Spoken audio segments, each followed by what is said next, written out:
Centre keen to grow India as a large data economy. કેન્દ્ર સરકાર જે છે એ ખૂબ જ keen, ખૂબ જ આતુર છે, ખૂબ જ આતુરતાથી રાહ જોઈ રહ્યું છે કોનું? ઇન્ડિયાને ગ્રો કરવા માટે, ઇન્ડિયાનો વિકાસ કરવા માટે. કોની અંદર? તો કે લાર્જ ડેટા ઇકોનોમી.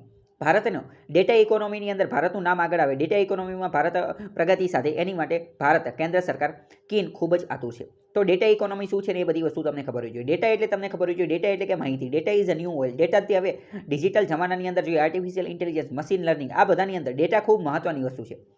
ડેટાના આધારે તે બધી વસ્તુ થઈ શકે છે. અને જો બીજો આર્ટિકલ જોઈએ તો એ પણ કનેક્ટેડ છે કે investment in data center grows to 396 million. કેન્દ્ર સરકાર દ્વારા એવી જાહેરાત કરવામાં આવી છે કે એ ડેટાના ઇન્વેસ્ટમેન્ટ માટે, ડેટા ક્ષેત્રની અંદર ઇન્વેસ્ટમેન્ટ માટે $396 મિલિયન ઇન્વેસ્ટમેન્ટ કરવાની પણ તૈયારી બતાવેલી છે. જો અહીંયા પણ આર્ટિકલ જોઈ શકો છો. The report navigating the India data centre life cycle trades and perspective, આવો એક રિપોર્ટ છે, એની અંદર આ બધી વાત કરવામાં આવેલી છે. હવે જો આ એક મહત્વની વસ્તુ, આ મહત્વનો ટોપિક આ તમે સમજો. શું કે ડ્રાફ્ટ ડેટા સેન્ટર પોલિસી 2020. 2020ની અંદર એક પોલિસી લોન્ચ કરવામાં આવેલી હતી. કઈ પોલિસી? Data centre policy. આ જે પોલિસી જે છે એ ડ્રાફ્ટ લેવલ ઉપર છે, એટલે કે હજી ફાઇનલ કરવામાં આવેલી નથી, હજી ખરડા સ્વરૂપે છે. કોઈ પણ પોલિસીનો મતલબ શું? પોલિસી એટલે શું એ તમને ખબર પડી જોઈએ. પોલિસીની અંદર સરકારના વિચારો આપવામાં આવેલા હોય કે સરકાર આ બાબતે શું વિચારે છે, અને એ વિચારને આધારે તે આ પોલિસી પહેલાં બનાવવામાં આવે, અને એની પછી એ પોલિસીને લાગુ પાડવા માટે, ઇમ્પ્લિમેન્ટેશન, અમલીકરણ કરવા માટે અલગ અલગ યોજના, સ્કીમને એ બધું લાગુ પાડવામાં આવે. તો મેટી દ્વારા, એટલે કે ministry of electronics and information technology દ્વારા ડ્રાફ્ટ ડેટા સેન્ટર પોલિસી 2020માં રજૂ કરવામાં આવેલી. એનો એમ, ઉદ્દેશ્ય શું છે? તો કે simplify clearance for setting up data center in the country. Bharat દેશની અંદર ડેટા સેન્ટર બનાવવા માટે, અલગ અલગ ડેટા સેન્ટર બનાવવા માટે ઝડપથી ક્લિયરન્સ, ઝડપથી જે કાગળિયા કામને મંજૂરીને એ બધું મળી જાય, એવી એની ઉદ્દેશ્ય છે. Vision of the draft data centre policy.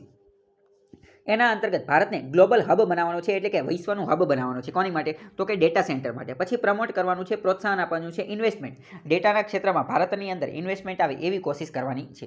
પછી પીપલ ડિજિટલ ઇકોનોમીનો ગ્રોથ થાય અને એમાં વધારે લોકો જોડાય એવી પણ કોશિશ કરવાની છે. આ પોલિસીની અંદર અમુક ટર્મ, અમુક શબ્દો જે છે એને ડિફાઇન કરવામાં આવે છે કે ડેટા સેન્ટર કોને કરવાનું. તો ડેટા સેન્ટર એટલે એક એવી જગ્યા, એક ડેડિકેટેડ સિક્યોર સ્પેસ, એક એવી જગ્યા કે જે ડેડિકેટેડ સ્પેશિયલ ડેટા સેન્ટર માટે જોઈએ, સિક્યોર હોય, સુરક્ષિત હોય. એક એવી બિલ્ડિંગ હોય કે જ્યાં ડેડિકેટેડ સિક્યોર સ્પેસ, કે જ્યાં કમ્પ્યુટિંગ અને નેટવર્કિંગનું કાર્ય કરવામાં આવે, કોમ્પ્યુટરનું અને નેટવર્કિંગનું ને એ બધાનું કાર્ય, એ બધાના સાધનો રાખવામાં આવે, એ બધા કનેક્ટેડ હોય.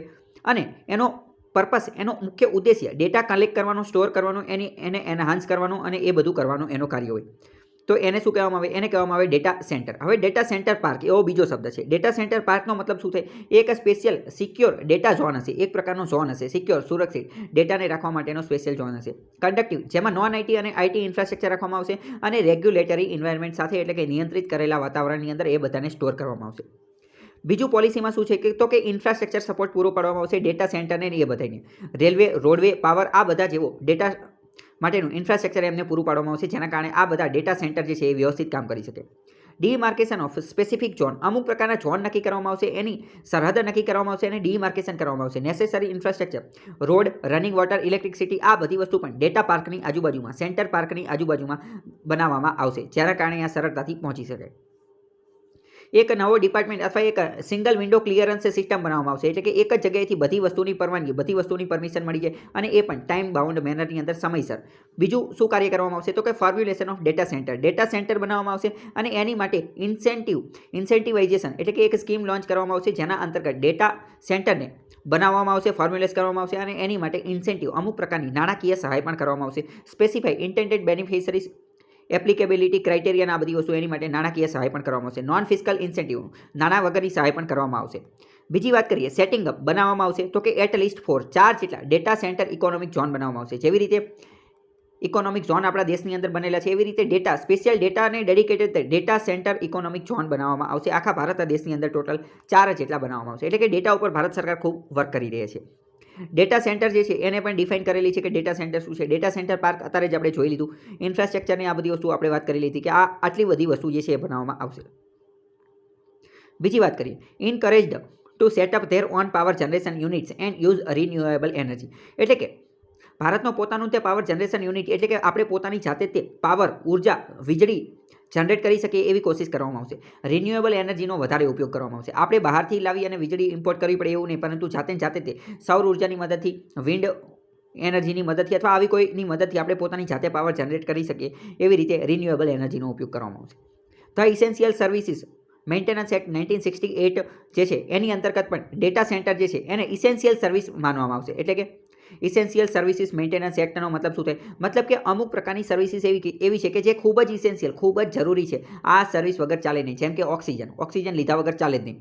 તો એવી રીતે ભારતે 1968માં એક એક્ટ બનાવેલો હતો, the essential services management act. એનો મતલબ એમ કે અમુક પ્રકારની સર્વિસ એવી છે કે જે ઇસેન્શિયલ છે. જેમ કે પોલીસની સર્વિસ. તમે એવું જોયેલું કે ક્યારેય પોલીસવાળાએ ક્યારેય હડતાલ કરેલી? પોલીસવાળા ક્યારેય હડતાલ કરી જ ન શકે. કેમ? કારણ કે એ ઇસેન્શિયલ સર્વિસીસ મેન્ટેનન્સ એક્ટ અંતર્ગત આવે છે. મતલબ કે આ એવી સુવિધા છે કે એ જો બંધ થઈ જાય તો ઘણા બધા લોકોનું જીવન એની સાથે જોડાયેલું હોય, તો એ લોકો હડતાલ ન કરી શકે. બરાબર? તો એવી જ રીતે ડેટા સેન્ટરને પણ ઇસેન્શિયલ સર્વિસ મેન્ટેનન્સ એક્ટ 1968 અંતર્ગત ઇસેન્શિયલ સર્વિસ માનવામાં આવશે. આ પોલિસીમાં એવું લખેલું છે. પોલિસી હજી ડ્રાફ્ટ લેવલે છે. સ્ટ્રેન્થનિંગ મજબૂત કરવામાં આવશે આત્મનિર્ભર ભારત ઇનિશિયેટિવને અને આઈડેન્ટિફાઈ ઓળખવામાં આવશે પોસિબલ ઓપોર્ચ્યુનિટી એટલે કે જાણીતી તકોને મેન્યુફેક્ચરિંગ કરવા માટે ડેટા સેન્ટર ઇક્વિપમેન્ટ માટેના સાધનો સ્વદેશી રીતે બનાવવામાં આવશે અને એની પોસિબિલિટી જાણવામાં આવશે. પોલિસીની અંદર આઈડેન્ટિફાઈ એટલે કે કોશિશ કરવામાં આવશે, ગોતવાની કોશિશ કરવામાં, possible area of participation micro MSMEનો પણ એની અંદર વધારે ભાગ લઈ શકે, સ્ટાર્ટઅપ એમાં ભાગ લઈ શકે એવી કોશિશ કરવામાં આવશે.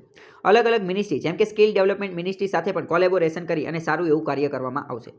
એન્ડ ઇન્ટરમિનિસ્ટ્રીયલ એટલે કે એક અલગ અલગ મંત્રાલયો જે છે એ એક સાથે મળી અને એક પાવરફુલ કમિટીની રચના કરશે, જેના કારણે કી ડિસિઝન મેકિંગ બોડી બનાવવામાં આવશે અને ડેટા વિશેની બધી માહિતી શેર કરવામાં આવશે. બીજી વાત કરીએ, એક ઇન્ડિપેન્ડન્ટ સ્વતંત્ર ડેટા સેન્ટર ઇન્ડસ્ટ્રી કાઉન્સિલ બનાવવામાં આવશે. Independent data centre industry council જે શું કાર્ય કરશે? તો કે interface between the sector and government. સરકાર અને અલગ અલગ જે પ્રાઇવેટ અથવા ખાનગી અથવા સરકારી જે અલગ અલગ ક્ષેત્રો જે છે એ બધા વચ્ચે ડીલ કરાવવાનું કાર્ય કરશે. તો આ પોલિસી ખૂબ મહત્વની છે. જેટલી પણ પોલિસી આવે એ ખૂબ મહત્વની છે. કારણ કે જો તમે એકવાર પોલિસી સમજી જશો તો તમને ખ્યાલ આવશે કે સરકારનો વિચાર શું છે, સરકાર શું વિચારી રહી છે, અને એ વિચાર ઉપરથી તમને ખ્યાલ આવી જશે કે હવે સરકાર ભવિષ્યમાં કેવા પ્રકારની યોજના લોન્ચ કરશે. કારણ કે એકવાર જો આપણે પોલિસી સમજી ગયા તો આપણને ખબર પડી ગઈ કે બરાબર આવા વિચારો આવી શકશે. આની પહેલાં સરકારે NEP ન્યૂ એજ્યુકેશન પોલિસી શિક્ષણ નીતિ લોન્ચ કરેલી હતી. એના વિશે પણ મેં અલગ વિડીયો બનાવેલો છે, એ પણ તમે જોઈ શકો છો.